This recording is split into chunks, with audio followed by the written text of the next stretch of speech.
Dapat Mm. ano na lang, tungkol na lang sa sex ang pinag-usapan mo kasi mas linya Mm. mas linya sa pinag-aralan mo. Well, puwede namang pag-aralan yung energy, pero pag-aralan mo muna be. Pag-aralan Oo. mo muna yung ano, yung issue. Kasi apples to apples, oranges to oranges. So, Mm. dapat pakita mo muna magkano yung binayad ng Pilipinas Oo. kay Leviste. Yun ang una dun tayo, eh, kasi sabi mo Yun parehas dapat 'to ng flood oo. control. Kasi Ay sabi mo parehas 'to ng flood control. Okey, so magkano Oo. binayad ng Pilipinas para gawin ni Hmm. Leviste ang dapat niyang gawin at hindi niya nagawa? Mm.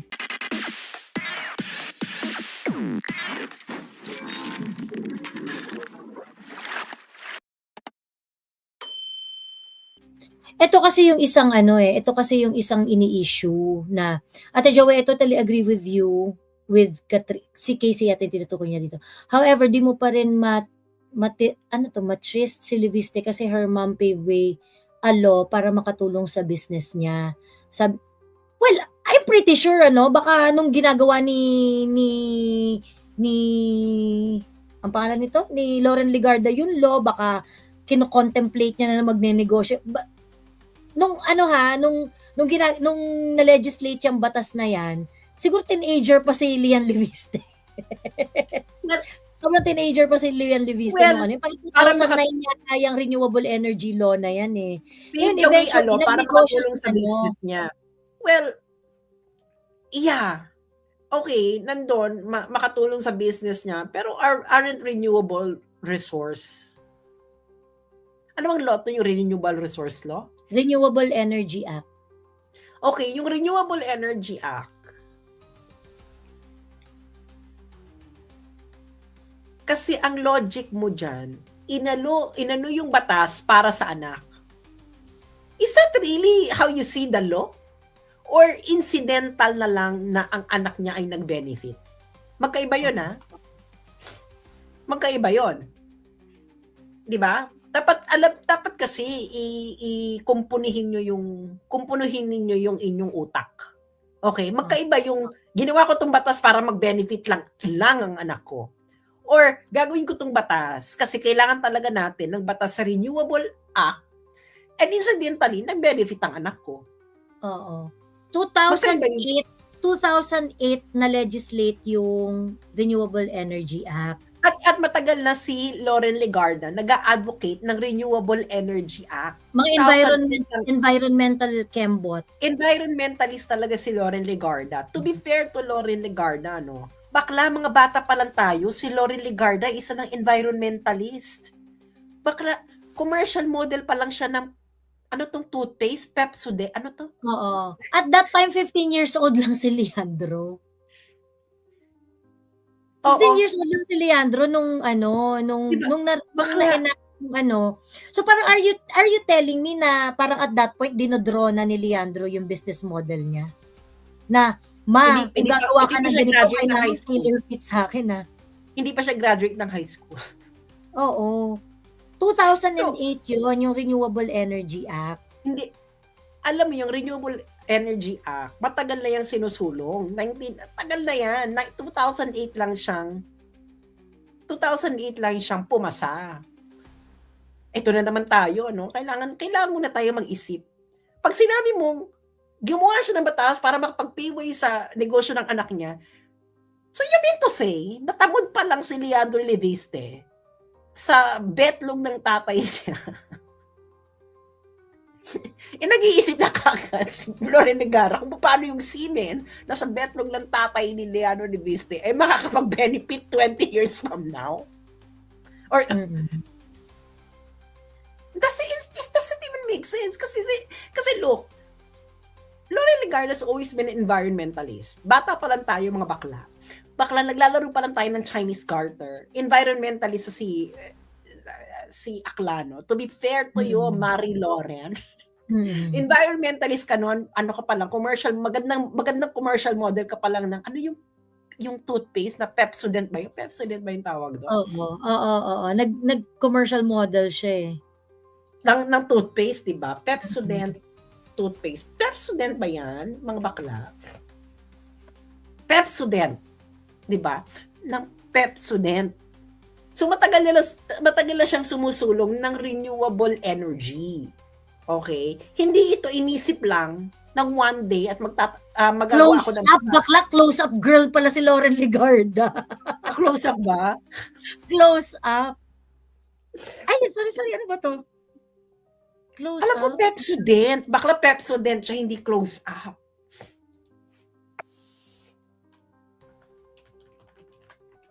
Lauren Legarda Pepsodent. Bex, close up po, ayan o, ito yung ano niya, ito yung commercial niya. Pero nag-commercial din siya ng Happy Toothpaste. Ano nangyari? Ay, ganyan naman Teka. talaga. Ano, kung artista ka, lahat ng ano. Walang non-compete? Teka, ito yung commercial ni Lauren Legarda. Lauren Legarda's close-up commercial. Pak! Oh. In this close-up moment, you need close-up confidence. Can you come a little closer? Share a tender time together. Close-up, a super whitening toothpaste and mouthwash in Hindi, one. ano na yan. Bata pa ata siya niya. Pero meron pa siyang Pepsodent. So anyway, so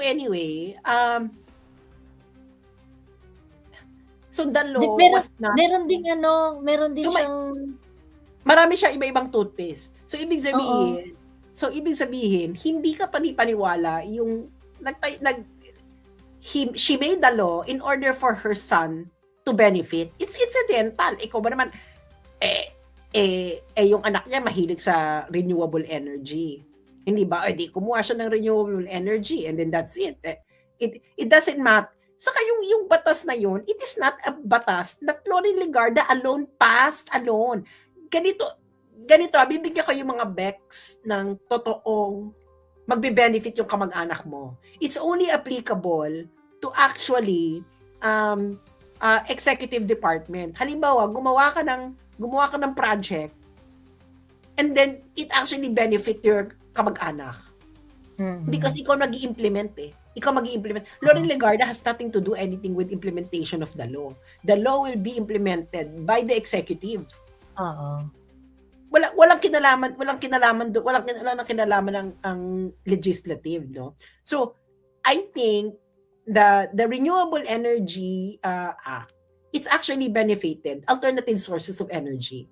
It doesn't matter kung kamag-anak ka man ng politician or Kamag-anak whatever. niya o hindi. Oo. It doesn't matter. At you don't live in an ideal society na you don't live in an ideal society na pag ikaw ay legislative, dapat buong angkan mo ay walang kinalaman sa kahit anong may kinalaman sa ipapasang batas. You are actually operating from a point of view that does not exist because it doesn't. Okay? So ngayon, itong kay Leviste has nothing to do with her his mother passing a law. Of course, Leviste is a businessman. And what business does he want to achieve? He believes in renewable energy sources.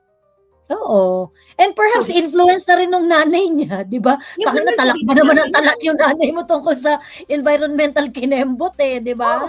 Ikaw pa naman lumaki ka sa piling ni Lauren Legarda na puro na luntian, ganyan. Mga luntiang pananindigan, ganyan. Bakla si Lauren Legarda, 1990s pa lang ito, ay renewable na ito pinagsasabi ng babaeng to. No? Oo. Bakla, Environment, keme, ganyan. Oo, hindi pa pinuputok si Leandro ng tatay niya sa kipay ni Lauren. Environmental na pinagsasabi ni Lauren. Okay? So, eventually, Lauren will advocate a Renewable Energy Act. Whether or not she has a child or not. Period. Okay? Ano ka na kayo ng counterfactual Yun na lang yun. Kung si Lauren ay may anak ba or wala, do you think that Lauren will still advocate for Renewable Energy Act? Yes or no? If the answer is yes, then the counterfactual that will destroy your argument, the counterfactual already destroyed your argument.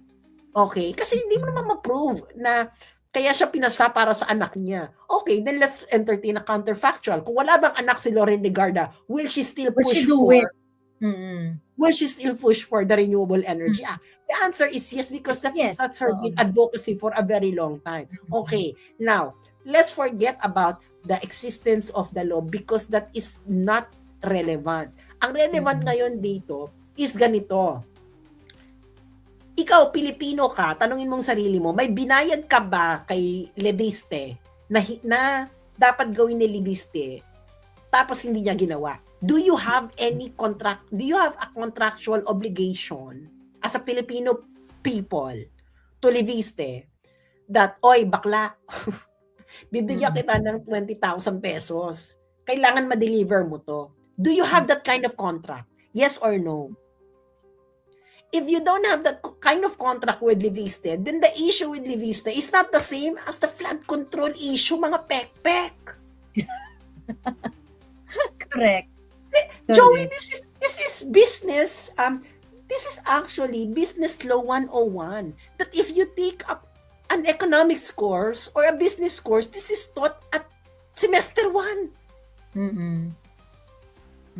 Kaya nga tinignan ko yung ano ni Casey, no? Ano bang background nito? Bakla, wala pa itong background sa business, wala pa itong background sa contracts, wala pa itong background sa energy. So bakla, wala kang kinalaman, wala kang alam. Ang nakakaano dito, Sas, kasi ang spicy ng mga statements ni Casey na parang, prinsipe ng kadiliman, ikaw ang may kasalanan kung bakit nagdarahop ang mga Pilipino at walang kuryente sa kanilang mga bahay, yung mga gano'n. And that also is something that, yung parang, Propaganda. oo, propaganda. Kasi parang, tangina Bex, while Leandro Leviste is a huge player in the energy industry, sa renewable energy industry, Casey has to take into consideration that the energy mix ng Pilipinas ay maliit lang yung part ng renewable energy. Renewable energy, Philippine energy mix. Philippine energy. Tapos hindi rin kasi alam ni Casey, siguro, na kahit may renewable dyan, hindi ka sigurado na renewable ang makukuha mo. Correct! Casey, makinig ka. Hindi to katulad kasi tuwira ako ng Netherlands, no? You can actually choose what energy generation you will get. Okay? So iba-iba siya ng bayad. And you will actually get that, no? Halimbawa ako nun wind kasi may wind energy na malapit dun sa tiniran ko before sa Netherlands. So kinuha ko talaga is wind generated energy. Okay? Yun nga lang, kailangan mo magbayad ng ganito every month, ganyan. Pero bibigyan ka ng refund kung hindi ganun yung na-generate na energy for you.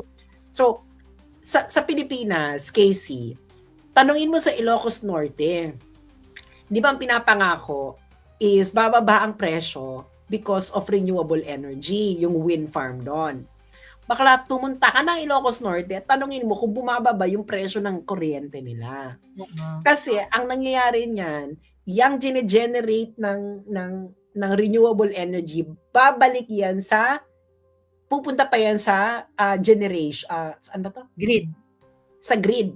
And then, yung grid, babayaran mo yung manggagaling sa grid. Yung nasa grid, halo-halo na yun, bakla. Correct. You cannot really determine kung ano. So that's why we have WESM, yung yung energy, parang energy market siya. So yung WESM, nire-reconcile na lang niya yung mga supply contract pagkatapos yung mga uncontracted ng mga demand na kailangan pa ring supplyan would have to buy in the WESM at a market price. Ganun. Kasi nga hindi mo naman talaga malalaman kung kanino nagaling yung kuryente kapag nabato na siya sa grid Ganun. Ayun. Teka lang ha, ito Kasi 2020. the only way that you can be really sure that your kuryente came from renewable is for you to install your own solar panel. Correct. Off-grid ka. Pag Ganun. off-grid ka, pero magbabayad ka pa rin sa Meralco pero maliit lang yung babayaran mo sa Meralco. Pero that is the only way.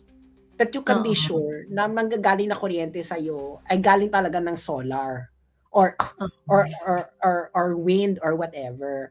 So, kaya nga, kaya it's just so disappointing na, well, ang stand naman kasi ng PGMN, no, ano raw sila, radical free speech. Oo. Okay, Ganyan. di radical free speech, pero ang ano kasi nun is, Eto Bex, eto. Gusto kong manginig si Casey dun sa binabangga niya. okay, sige. So, kasi di ba binabangga ni of course, Leviste is very, very successful kasi sinet up ni Leviste yung kanyang solar power kinembot ng at a very, very young age. Ito 2023 to na energy mix 2023 na energy mix. Teka, palakihin natin. Bakla, ayan yung solar of 0.5 nung energy mix. Ito yung gusto mong tirisin. Kahati pa niya si wind at saka si biofuel dun sa energy mix ng Pilipinas. so ang solar is 0.5%. Tapos, Yes, ang hanash ni Casey, si Leandro prinsipe ng Leviste, kadiliman. si Leviste ang dahilan kung bakit walang kuryente maraming Pilipino. Bakla 0.5% lang naman ang sinasabi. 0.5% ng putang ina. Ewan ko sa'yo, pota ka. Well, Pagkatapos, ang sasabihin mo, magagalit ka sa mga undelivered. Tingnan mo to, yung indigenous energy, yung bioethanol, yung coal, yung maraming undelivered yan, bakla. Bigyan kita ng clue, KC Halili, bigyan kita ng clue. Okay? Kung matatandaan nyo, noong 2015, was it 2015 or 2015, I think. 2015. Yung sabay-sabay nag-shutdown yung iba't ibang mga generation power plant. Tapos, ng December. October at saka December. Pagkatapos, yung bill ng kuryente ng January at or February, nag 3 times. Natatandaan niyo yan? Yung talagang nagwawala lahat ng tao nung panahon ni Pinoy. Na para putang ina, bakit ganito ka? Yung all of a sudden biglang nagtaas. Kasi nga, ang nangyari, nag-shutdown yung lahat ng mga company, lahat ng mga generation company, na supposedly sila yung magsusupply at a certain period. So for some reason, nag-shutdown sila ng sabay-sabay. Ang sinabi, maintenance shutdown, unexpected, kinembular, ganyan-ganyan. So what happened, yung energy na dapat i-consume ng mga consumer that time was taken at a market price. Ngayon, since supposedly yung presyo niyan is safely secured by the power agreement contract, since hindi sila nakapag-supply at a cost, at a determined cost, yung mga distribution company, they have to buy power dun sa market, yung uncontracted supply. Ngayon, yung uncontracted supply, dahil ang dami nilang nag-shutdown, yung uncontracted supply, dinetermine at market price at sobrang taas niya na. Naging parang 65 pesos per kilowatt hour yun at that time. Bakla, Casey Halili, ang laking pera involved dun. Di ka galit. Ang panggigigilan mo talaga yung 0.5. ano pa yan ano na siya, collated na, aggregated na siya with the wind energy. And biofuel. And hindi, biofuel is 0.6. Ay, sorry. Tama. With wind. Oo, correct. And to sasabihin mo siya yung prinsipe ng kadiliman.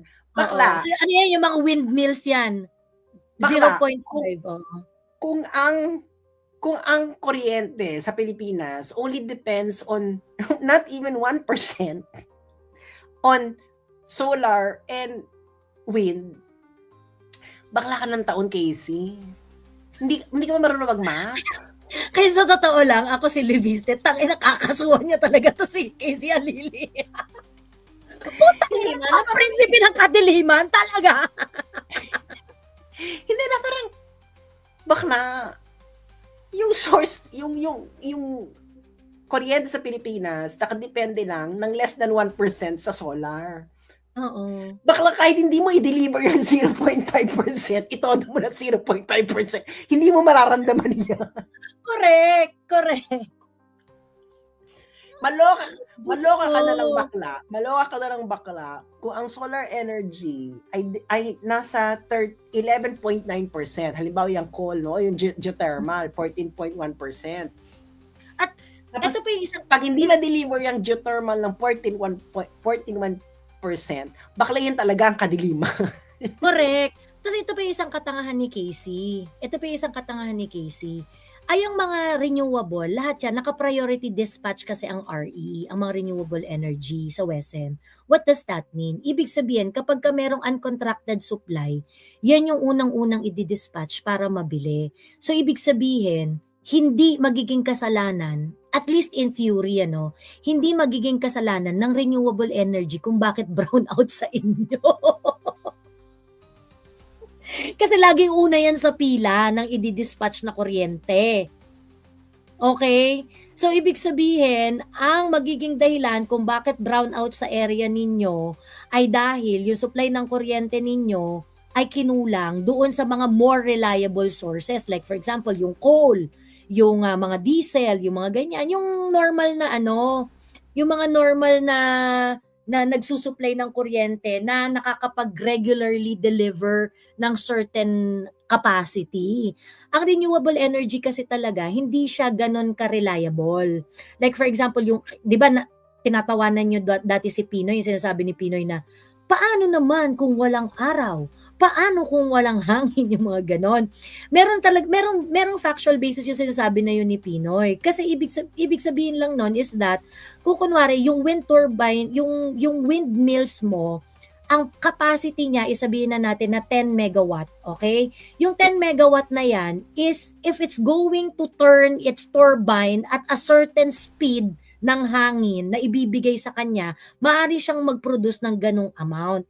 Kasi nga lang, syempre, may days naman talagang hindi mahangin. In the same manner na yung solar, may days talagang hindi maaraw.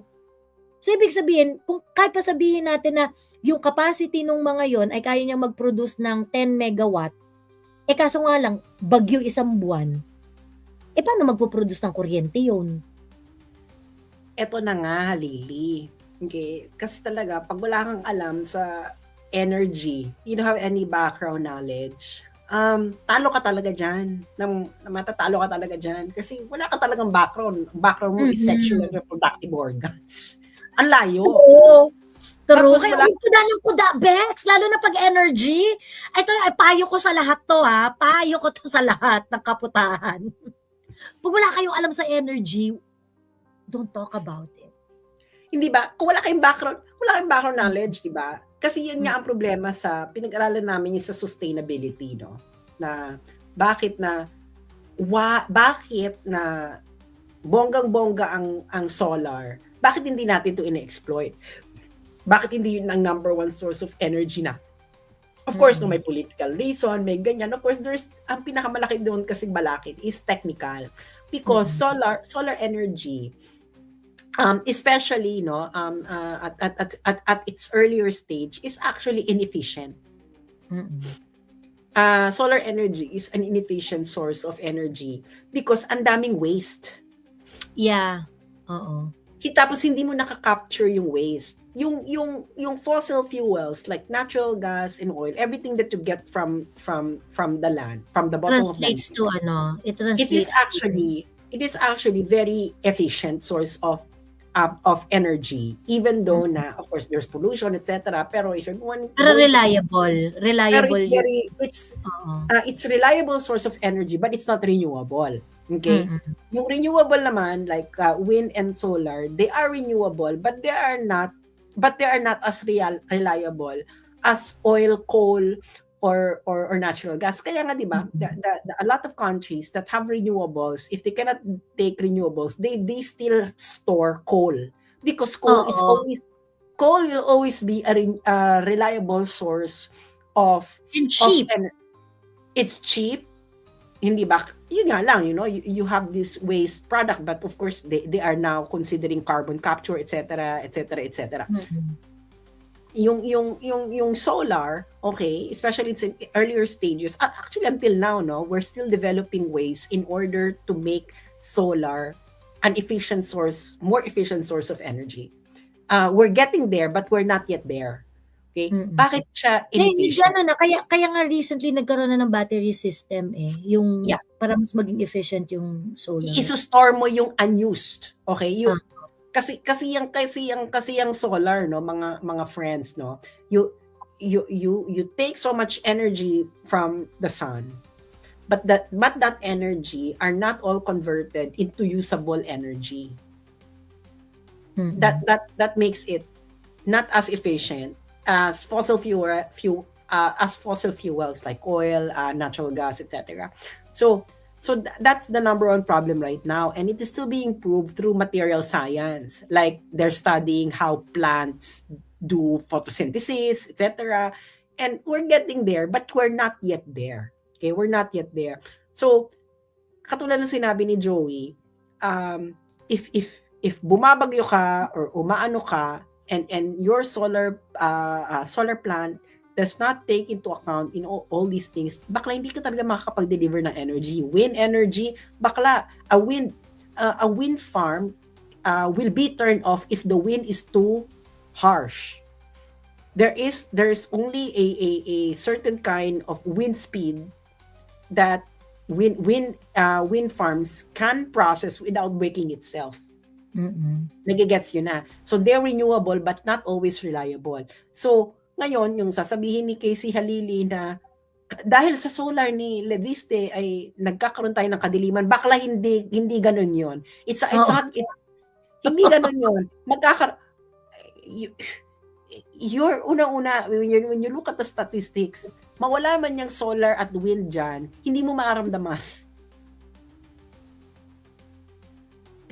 Tanggalin mo yung wind and solar dyan, hindi mo mararamdaman bakla 0.5. Bakla, Diyos ko day, hindi mo siya mararamdaman sa buhay mo. Pero pag tinanggal mo dyan ang coal, ang geothermal, yan, mararamdaman mo yan.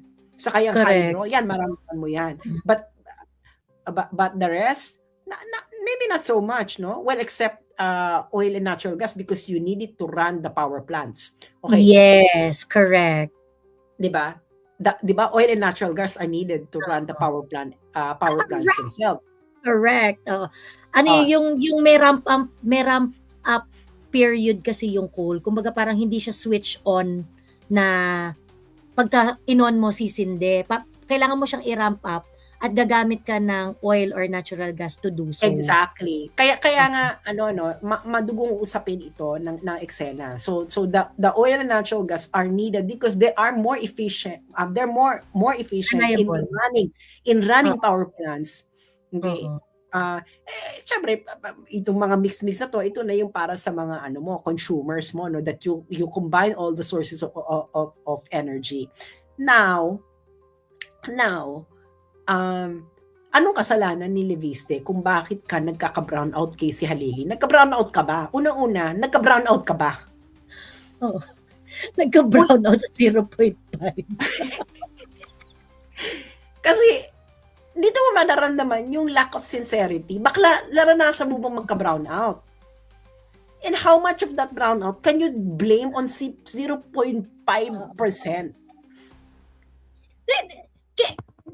Nakita niyo yung magnitude ng energy industry? Na parang, of course, billionaire na 0.5 pa lang yung business na nilalaro ni Leviste sa energy industry, but he is already a billionaire. Kasi malaki talagang energy. Malaking pera Kasi talaga. malaki talaga ang energy industry. Kasi it's siya It's the energy. backbone of the Philippine economy.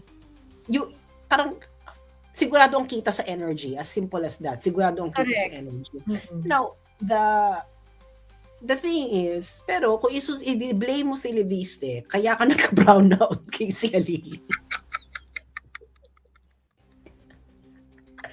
Ayoko sa ipot. Hindi mo, parang ganito, pag ang Ilocos Norte ay nagkakaroon ng power interruption, can you blame it on the status of the wind farm in Ilocos Norte? Hindi. Kasi ang energy na iko-consume mo pa rin sa Ilocos Norte will gonna come from the grid.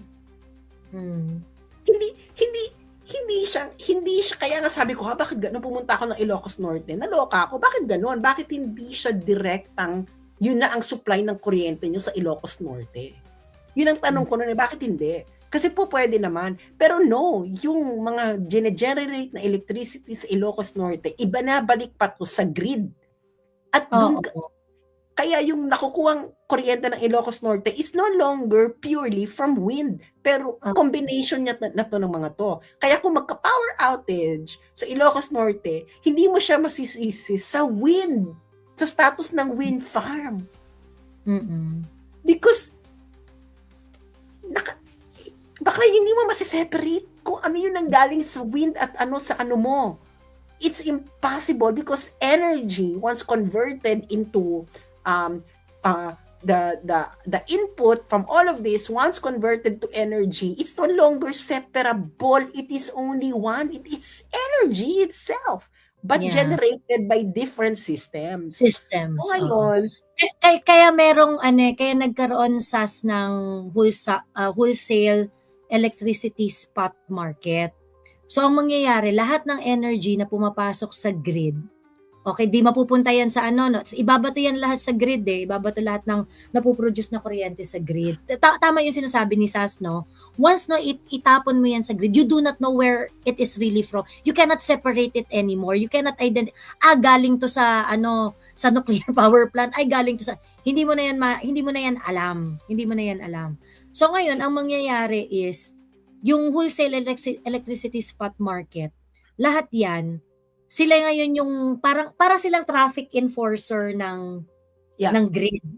Para silang traffic enforcer ng grid. Okay, Ilocos, 'di ba meron kayong electricity demand na 12 megawatt on this day? Okay, I'm giving you 12 megawatts. Okay, ganyan. So for example, yung 12 megawatts nila, meron silang energy contract for 12 megawatts. So therefore, yung presyo na babayaran nila is according to the contract.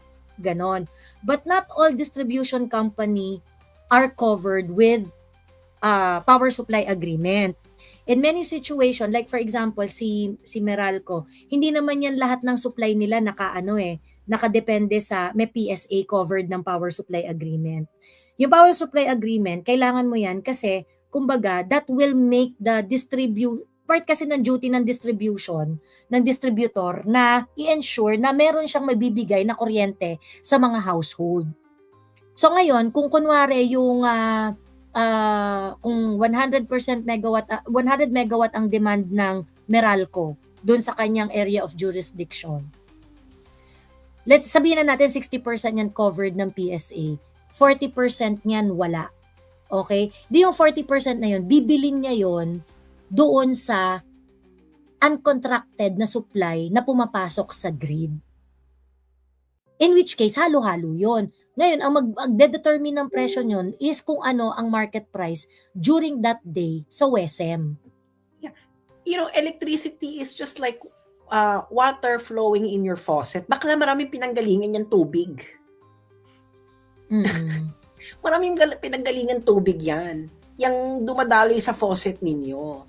So, pwede mo masabihin na, okay, babayaran ko lang yung manggagaling sa, ano ba mga sources ng water supply natin? Oo. So, pwede mo masabihin na, babayaran ko lang yung manggagaling ng Maria Cristina Falls?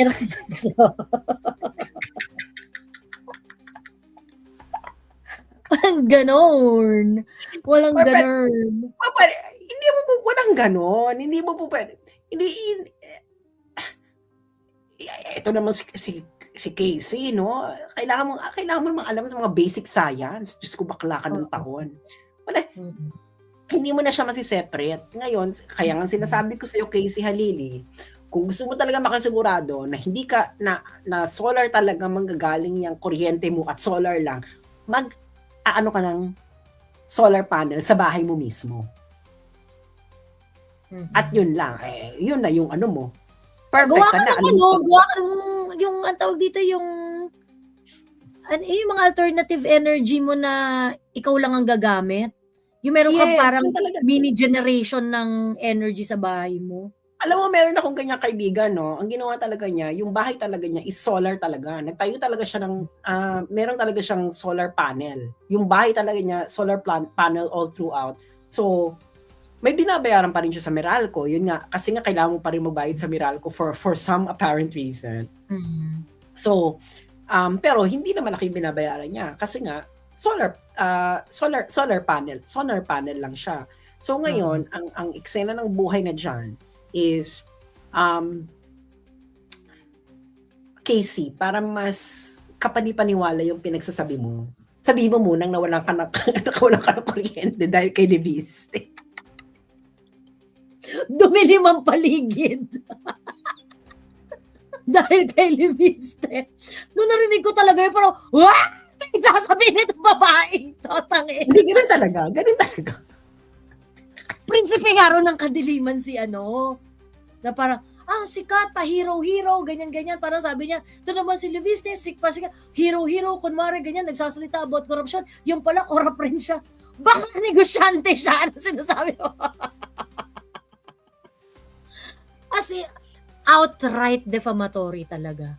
Yung Well, for me, yung mga sinabi talaga doon ni Casey Halili, it's 10 times worse sa ginawa ni Auntie Claire kay hindi, Lian. ang nakakaloka dito, bakit, is it in character? Is it in the line of intellectual abilities of Casey Halili to talk about energy? Yung No. parang, baka hindi naman ganyan ang tono mo, hindi naman ganyan ang beat mo before. Bakit bigla ka naging Bakit bigla ka concerned? nag-energy? Bakit bigla ka nag-energy? Bakit bigla ka nag-energy, bakla? Bakla, binigyan ka lang ng materials. Alam mo, yan talaga ang problem sa yung pagkakunwari, bibigyan ka ng materials about energy and you do not know about it.